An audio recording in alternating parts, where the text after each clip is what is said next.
You knew this was going to happen, and with Doc's track record, we can't be completely surprised. But if you think Doc Rivers' job should be in question, he has something to say about that. What's up, everybody, and welcome back to The Fumble. I'm Jackie Ray, or Jackie Ray TV if you want to follow me on Instagram, YouTube, or Twitter. But before you do that, please make sure you hit that subscribe button and that notification bell. So, about last night. Technically, it started on Tuesday night when the 76ers lost by 35 points.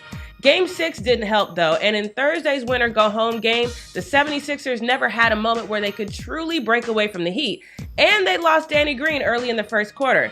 But now, I can't even say Doc Rivers is in the hot seat. This is more like a boiling frog, you know, where you just keep increasing the temperature slowly so the frog doesn't really notice the heat.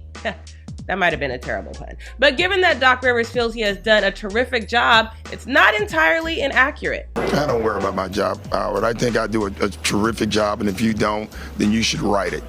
Because I worked my butt off to get this team here. When I first got here, no one picked us to be anywhere. And again this year, the same thing. So if that's how anyone feels, write it, and I'm going to feel secure about it. Results-based business. And that's it is, but you don't do it every year. Every time you're wrong, should you lose your job? No. So it's the same thing, all right?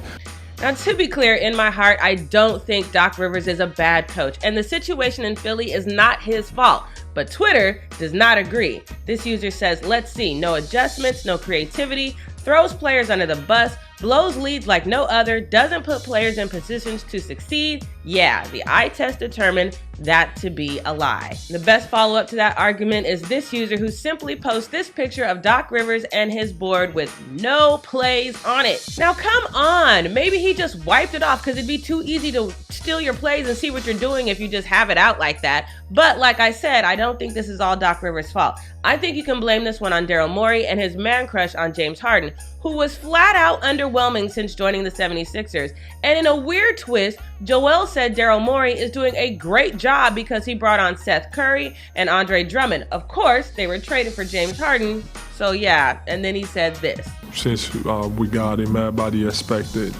the Houston James Harden, but that's not who he is anymore. He's more of a playmaker. I thought, at times, could have been, as all of us, could have been more aggressive.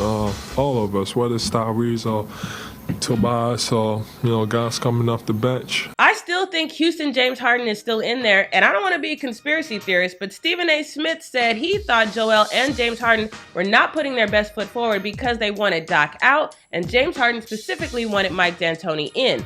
Harden only put up 11 points on Thursday and Joel 20. Not the best effort when you lose by 9 in a winner-go-home situation. Now, I would hope neither player would actually tank their shot at a ring, but Joel's saying he had to shift his focus from winning MVP to winning playoff games. And with all the moves James Harden makes, all I'm saying is, you never know. But what do you think is going to happen? Will Doc stay or is he out? Let me know your thoughts in the comments below. Once again, I'm Jackie Ray, and thanks for watching The Fumble.